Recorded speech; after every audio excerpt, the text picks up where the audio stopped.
Olá galera, tudo bem com vocês? É com uma imensa alegria que eu trago para vocês a resenha da obra O Livro dos Negros, de Laurence Hill, uma publicação da Primavera Editorial que é parceira do canal Filósofo dos Livros. Solta a vinheta!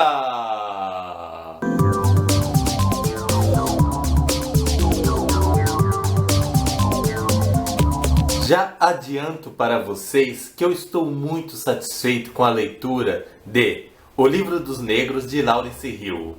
Essa obra é espetacular. Todos nós sabemos que pode haver a possibilidade de eu gostar de um livro e vocês não gostarem.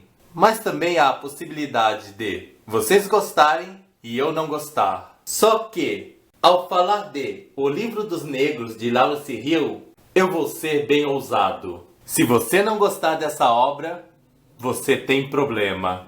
E não adianta dizer que eu estou enganado. Se você realmente não gostar de O Livro dos Negros, você tem problema mesmo. E se você falar que não gostou, pode ter certeza que está criando uma briga comigo.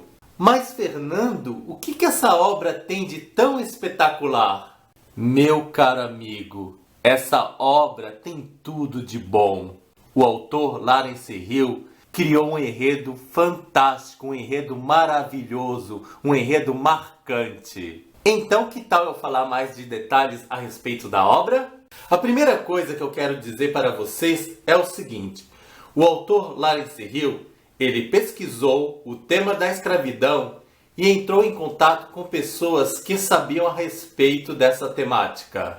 Embora seja um livro de ficção, nós encontramos alguns dados históricos na obra. Só que, no final, o autor deixa um apêndice, que ele fala dessas coisas, das pesquisas que ele fez, que ele fala das pessoas com as quais ele entrou em contato. E ele também nos diz o seguinte: apesar de ter dados históricos, alguns foram levemente distorcidos para se acomodar ao seu enredo. O autor também ele alega que criou personagens de ficção com nomes reais, tipo rei de algum lugar, rainha de outro, etc. Para saber esses nomes, vocês terão que ler a obra.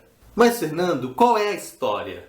Na obra O Livro dos Negros, nós encontramos a história de Aminata Diallo, uma escrava idosa.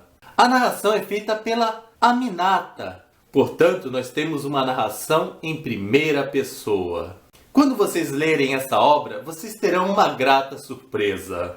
O autor Laurence Hill, ele encarna tão bem a figura da personagem feminina que nós temos a impressão de que a Aminata existe de verdade. O autor foi tão feliz nessa narrativa que realmente eu me esqueci que era um homem que escreveu a obra.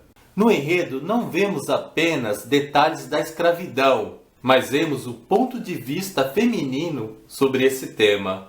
A obra está dividida em 4 livros. Livro 1, livro 2, livro 3 e livro 4. A Aminata conta sua história desde o tempo que ela era livre na África, sua infância, até o momento de sua velhice. Algumas vezes ela interrompe o curso de sua história, o curso de sua narração, para falar desse tempo de velhice e sua relação com os abolicionistas. E tem uma coisa bem interessante. Geralmente, nos livros de escola, nós vemos os abolicionistas como grandes heróis, como figuras importantes, como pessoas que realmente lutaram em favor dos negros. É verdade que eles lutaram em favor dos negros, mas a Aminata sutilmente nos faz perceber que alguns abolicionistas a exploravam de certa maneira. É como que se ele estivesse usando a Aminata para conseguir uma certa fama, para parecerem bonzinhos diante das pessoas. Então os abolicionistas não são aqueles heróis que a gente imaginava quando a gente lia os livros de escola. Pelo menos nesse ponto de vista da Aminata. Outra coisa que eu achei interessante é a respeito da espiritualidade da família dessa escrava. Eu sempre ouvi falar da espiritualidade africana como aquela que cultuava os orixás.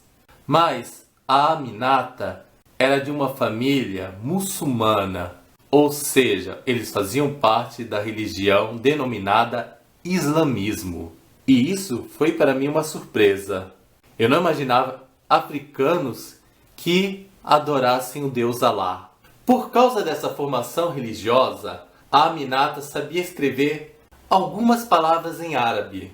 Aliás, a Aminata falava também alguns dialetos africanos. Quando ela chegou em Carolina do Sul para ser escrava, nesse processo de escravidão, os senhores de Aminata perceberam que ela tinha facilidade em aprender a escrever.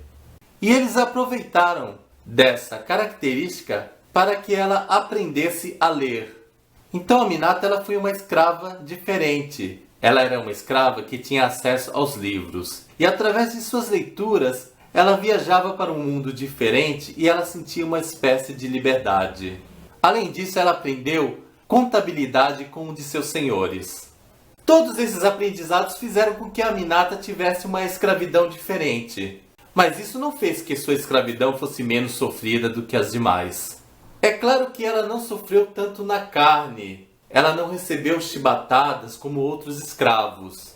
Mas ela teve outro tipo de sofrimento. Parece que sua experiência literária fez com que ela tivesse um conhecimento mais profundo da palavra liberdade.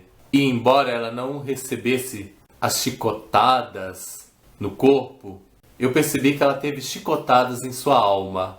O tempo todo nós vemos a Aminata lutando pela sua liberdade, porém de forma estratégica. Algumas vezes a Aminata batia de frente com seus senhores, mas outras vezes ela meio que se camuflava para fazer coisas e escapar dessa escravidão. Apesar dela narrar muito sofrimento, o seu estilo poético faz com que muitas vezes nós esqueçamos desse aspecto. Eu posso até dizer que a escravidão é hedionda. A escravidão presente no livro, ela é horrível. Mas o aspecto literário dessa obra é maravilhoso. Resumindo, os fatos são feios, mas a arte da obra literária é bela. Não tem como você não se apaixonar pela Aminata e a sua história. Ela foi uma mulher que teve marido, teve filhos, mas infelizmente ela foi separada de todos eles. Talvez a minha fala não expresse a beleza total desse livro, mas eu diria, arrisque-se nessa leitura. Eu tenho certeza de que vocês não irão se arrepender. E como eu disse antes, se você não gostar desse livro, você tem problema. Então, gente, eu não vou me estender mais nessa resenha. Eu espero que vocês leiam o livro e que voltem aqui para falar dela nos comentários desse vídeo. E eu sei que vocês vão dizer que adoraram essa obra. Esse é um livro para todas as pessoas classificarem com 5 estrelas no Scooby. Então, gente, é isso. Eu agradeço a Primavera Editorial pelo envio dessa obra magnífica e eu espero que vocês tenham gostado. Não se esqueçam de dar o seu joinha, nem que seja por caridade. Afinal, copo d'água e um joinha não se nega pra ninguém. Tchau para vocês e até o nosso próximo vídeo. Tchau!